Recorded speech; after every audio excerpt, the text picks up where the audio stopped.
Hello everyone, कैसे हैं आप सब लोग। होप कि बढ़िया होंगे।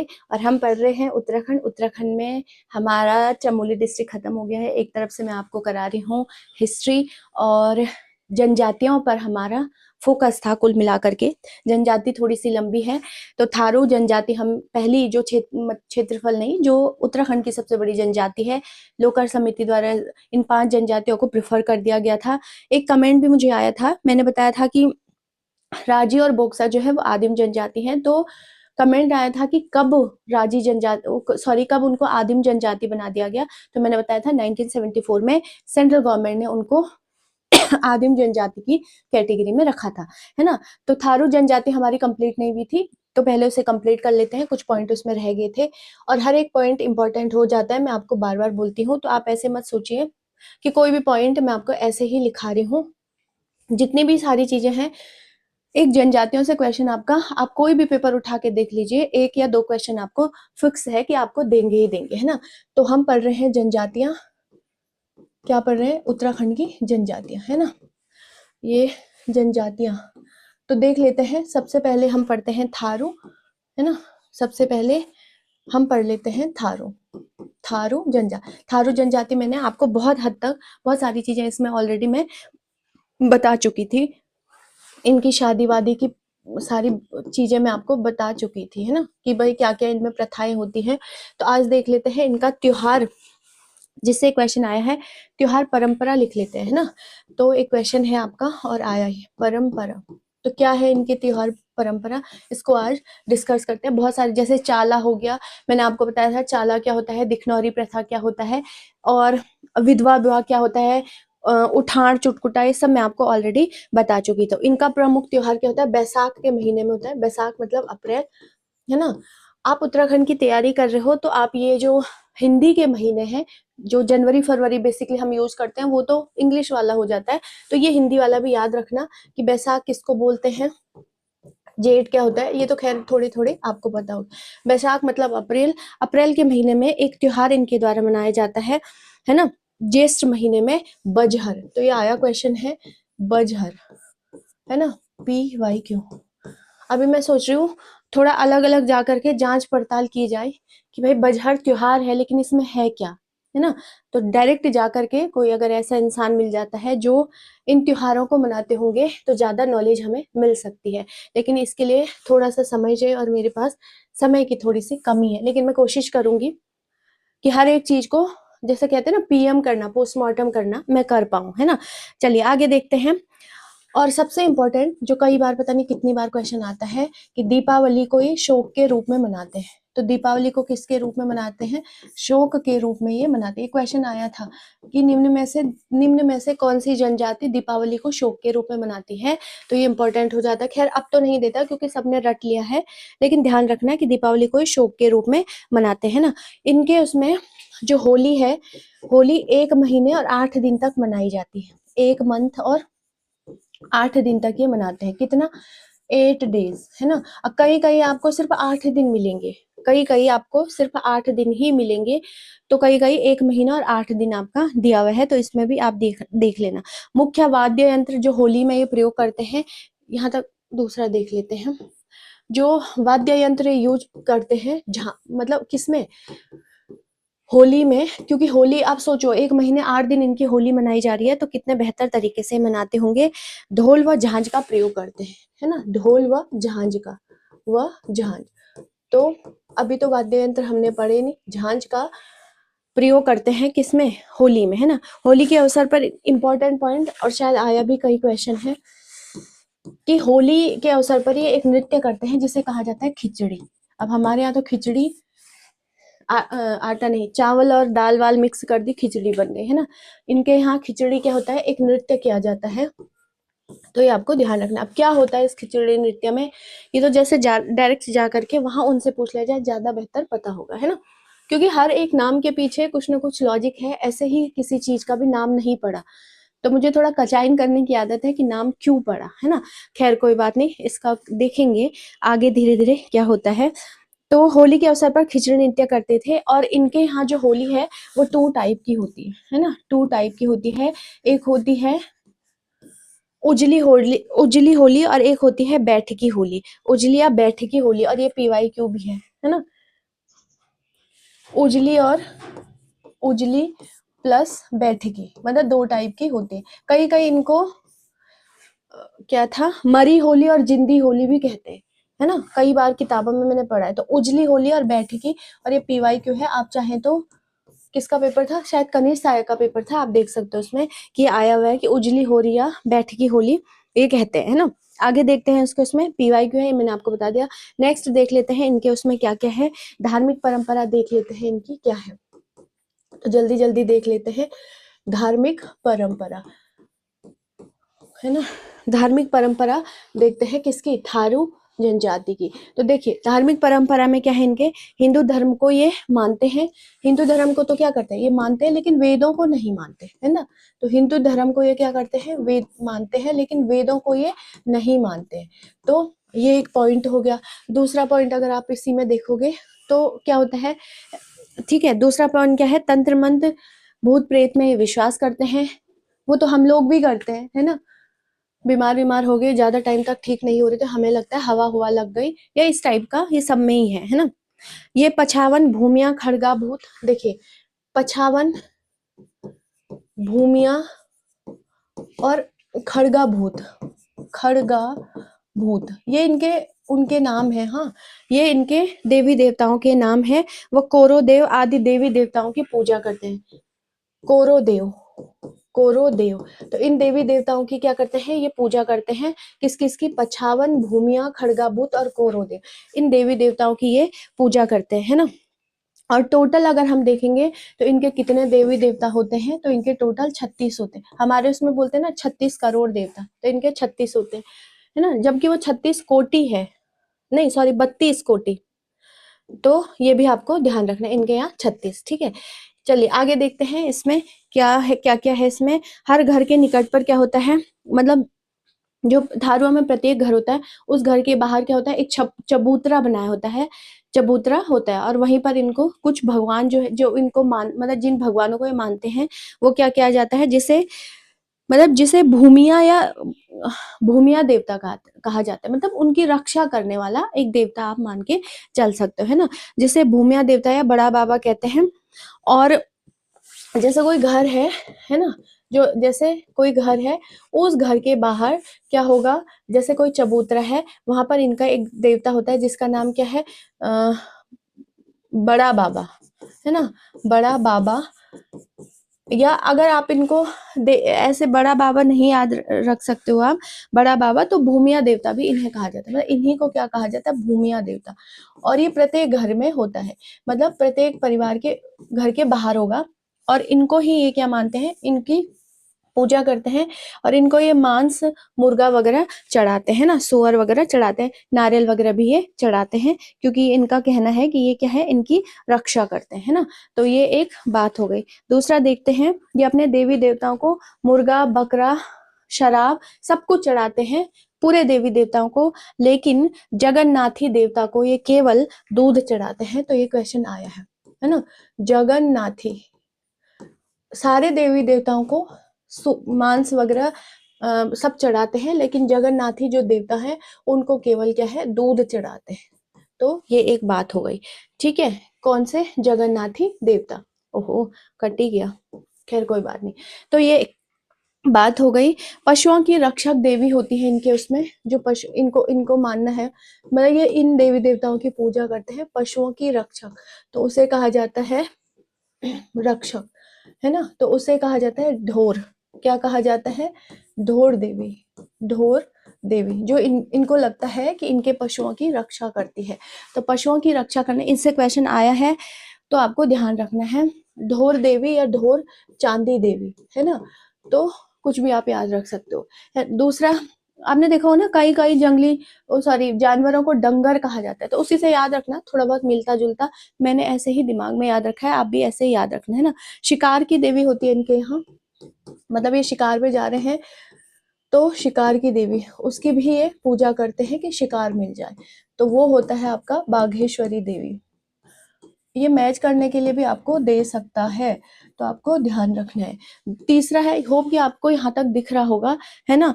फिर है फसलों की देवी है जगमथिया, फसलों की मतलब अच्छी फसल हो जाए, फसलों की देवी, है ना।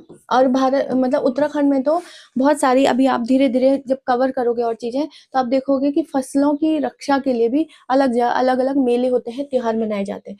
तो फसलों की देवी को बोलते हैं जगमथिया।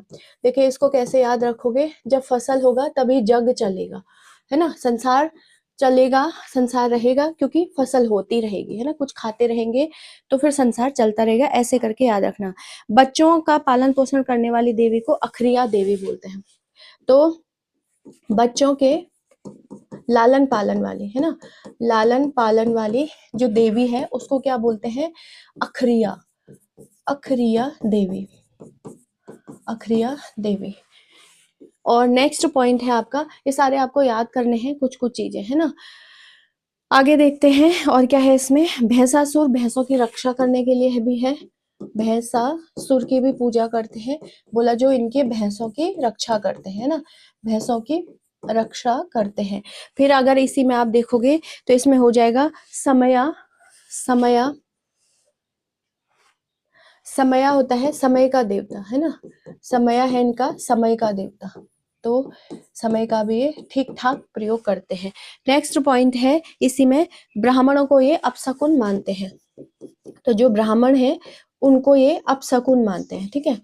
अब ये कितना सही है कितना गलत है ये तो मुझे भी नहीं पता, इसीलिए मैं चाह रही हूँ कि ऐसा कुछ हो कि इनसे बात की जाए, है ना, इस जनजाति से, और पीएम किया जाए कि भाई जो किताबों में जितनी बातें हैं वो कितने हद तक सही हैं और कितने हद तक गलत हैं, ताकि उसके बाद जब नॉलेज दी जाए तो आप उसे काउंटर कर सको। मतलब आपको पता है कि आपने किसी का इंटरव्यू लिया है या आपने ऐसे ही पर्सनली भी इंफॉर्मेशन गैदर करी है पर्टिकुलर, तब हम ज्यादा बेहतर तरीके से बता पाते हैं कि एग्जैक्ट सही क्या है और गलत क्या है ना। तो ये एक बात हो गई।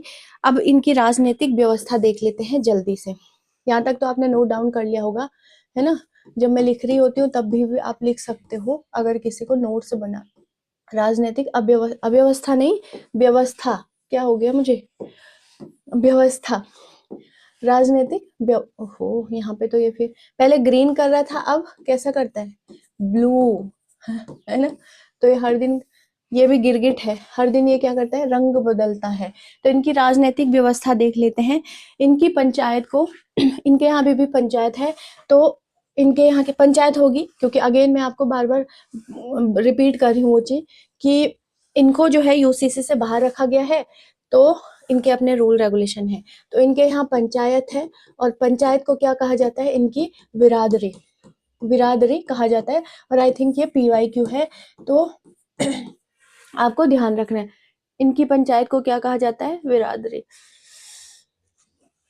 मेरा थोड़ा पॉइंट शायद मुझे लग रहा है बढ़ गया है, बिरादरी कहा जाता है पंचायत को, है ना। और बिरादरी का जो मुखिया होता है, मतलब इस बिरादरी का जो मुखिया होगा उसे चौधरी या महतो कहा जाता है। क्या कहा जाता है, चौधरी या महतो, महतो कहा जाता है, ठीक है। चलिए नेक्स्ट पॉइंट इसी में देख लेते हैं कि क्या है, इनकी सहायता के लिए बड़धेर, भले मानस और क्या हो जाता है, चौकीदार हो जाते हैं। टोटल पद, मतलब इस मुखिया की सहायता करने के लिए 3 और पद होते हैं, जिनको क्या कहा जाता है, बड़धेर, भले मानस, भले मानस और चौकीदार, है ना, चौकीदार।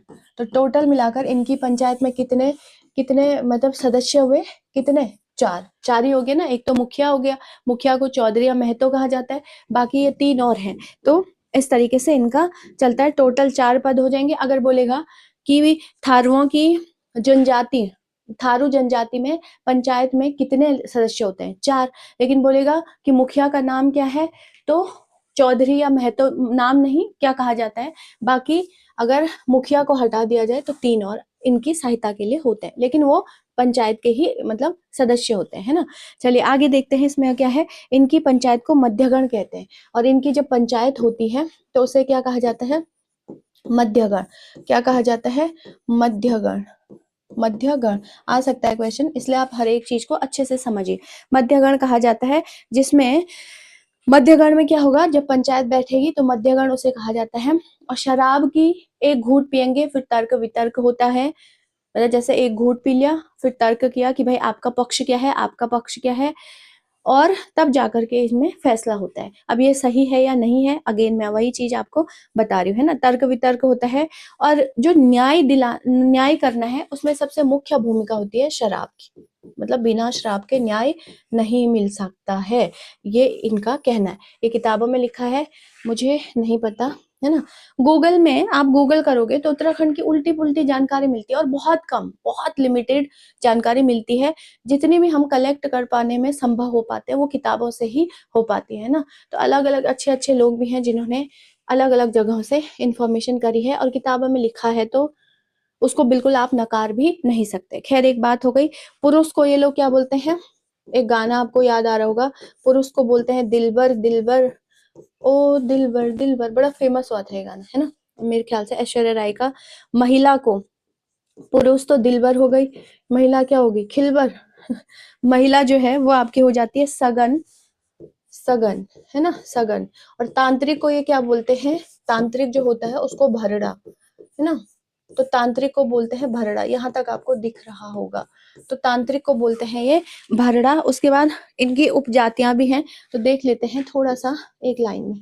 उपजातियां, इनकी जो गोत्र है उनको मैंने बोला था क्या कहा जाता है, गोत्र को क्या कहा जाता है, उपजातियां। मतलब ये इतना कचाइन करता है कि मैं भूल ही जाती हूँ, मैं लिख के आ रही हूँ। तो देखिए इनकी उपजातियां कौन कौन सी हैं। एक तो हो जाते हैं आपके राणा, राणा भी इनकी उपजाति है, राणा की। ये सबसे प्रमुख जो है, सर्वोच्च थारू इनको कहा जाता है, और ये अपने आप को महाराणा प्रताप के वंशज मानते हैं, है ना। सर्वोच्च थारू इन्हीं को कहा जाता है, सर्वोच्च थारू। और ये किसके वंशज मानते हैं, हमने शुरू में भी पढ़ा था, महाराणा प्रताप के। इनकी जो महिलाएं हैं वो अपने आप को पद्मावती की वंशज मानती है। तो एक हो गया आपका राणा, दूसरा होगा कठरिया, कठरिया। तो ये यूपी का एक जगह पड़ता है, यूपी, वहां के लखीमपुर में मिलेंगे आपको, है ना, लखीमपुर में। चलिए, दूसरा जो है इनकी ही उपजाति है, अगर हम देखेंगे डंगरिया, डंगरिया।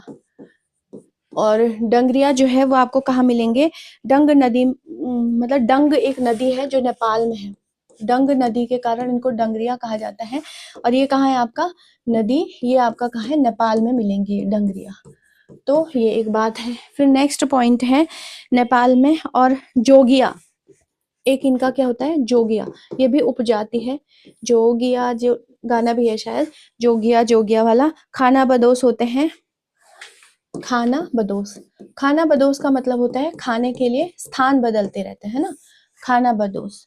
तो ये आपको मिलेगा नैनीताल प्लस नेपाल में, है।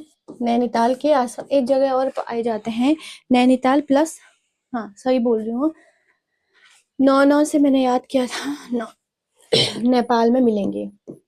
खाना बदोश समझते हो ना, खाना बदोश मतलब खाने के लिए अलग अलग घूमते रहते हैं, इसीलिए इनको स्थायी नहीं कहते। तो एक क्वेश्चन आया था, निम्न में से उत्तराखंड, निम्न में से थारू जनजाति की वह कौन सी उपजाति है जो स्थायी नहीं है, निवास नहीं करती है, तो यही है। क्योंकि खाना बदोश जब आप होंगे तो आप स्थायी हो ही नहीं सकते हो, क्योंकि आप खाने के लिए जहां जहां खाना मिलेगा आप चलते रहोगे, निवास बदलते रहोगे, है ना। फिर है पश्चिमिया, पश्चिमिया, तो ये भी यूपी में ही मिलेगा आपको, कहाँ, हालांकि इसमें और भी हैं, लेकिन जो मेन मेन है वही मैं आपको बता रही हूँ, छुटर पुटर और भी आपको मिल जाएंगे। पश्चिमी, पश्चिमहा या पश्चिमिया भी आप बोल सकते हो, यूपी के गोरखपुर में मिलेंगे आप, है ना, गोरखपुर, गोरखपुर। और ये क्या होते हैं, स्थायी होते हैं, है ना। ये क्या है, आपके स्थायी कृषक होते हैं, इनका परमानेंट अपना खेत खलिहान घर परिवार है, तो ये स्थायी कृषक भी इन्हें कहा जाता है। कृषक तो होते ही होते हैं, साथ में मजदूरी भी करते हैं, तो थोड़े बहुत लोग मजदूरी भी करते हैं। तो ये एक बात हो गई, है ना। तो कुल मिलाकर के कुछ अगर इसमें छूटा हो, कोई पॉइंट आपको पता हो थारू के बारे में और जो मैं कवर नहीं कर पाई हूँ, तो आप मुझे बता सकते हैं, ताकि मैं भी जो है समझ पाऊं और अपने नोट्स में मैं भी एड ऑन कर पाऊं। नोट्स तो ऐसा है नहीं, लेकिन मेरा मतलब दिमाग में मैं ऐड कर पाऊं, है ना। तो खैर चलिए, यहाँ तक की कहानी आपको समझ आ गई होगी। एक जनजाति हमारी खत्म हो गई है, थारू। हमने पढ़ा था उत्तराखंड में 5 जनजातियां हैं, जिसमें थारू हमारा कंप्लीट हो गया। इसके बाद आपका क्या, जौनसारी आता है, फिर भूटिया आता है, फिर राजी, फिर बोक्सा, और फिर आपका लास्ट में राजी। तो एक जनजाति जो है वो 2 दिन खिंचती है, क्योंकि बहुत लंबा पढ़ाने को तो मैं पढ़ा सकती हूँ, लेकिन फिर आप, क्योंकि अटेंशन ही पीरियड हमारी बहुत कम है ना, तो अटेंशन पीरियड के हिसाब, मतलब अटेंशन जो ड्यूरेशन है उसके हिसाब से काम करने में ज़्यादा। पार्ट 1 में ऑलरेडी अपलोड कर चुकी हूँ, पार्ट 2 में आपका अपलोड कर लूंगी। तो जो नोट्स बना रहे हैं उनके लिए कुछ छूटेगा नहीं। जैसे ही जनजाति हमारी खत्म होती है, इसके फिर जैसे ही एमसीक्यूज मैंने चमोली जनपद के कराए थे, वैसे मैं कराऊंगी आपको, है ना। तो चलिए फिर, जय हिंद, जय भारत, जय उत्तराखंड। और होप कि यहाँ तक की कहानी आपको समझ आ गई होगी। अगर थोड़ा सा भी समझ आई है, आपको हेल्पफुल लगता है, तो आप चैनल को लाइक शेयर सब्सक्राइब कर सकते हैं। साथ में आप कमेंट भी कर सकते हैं। जय हिंद, जय भारत, जय उत्तराखंड।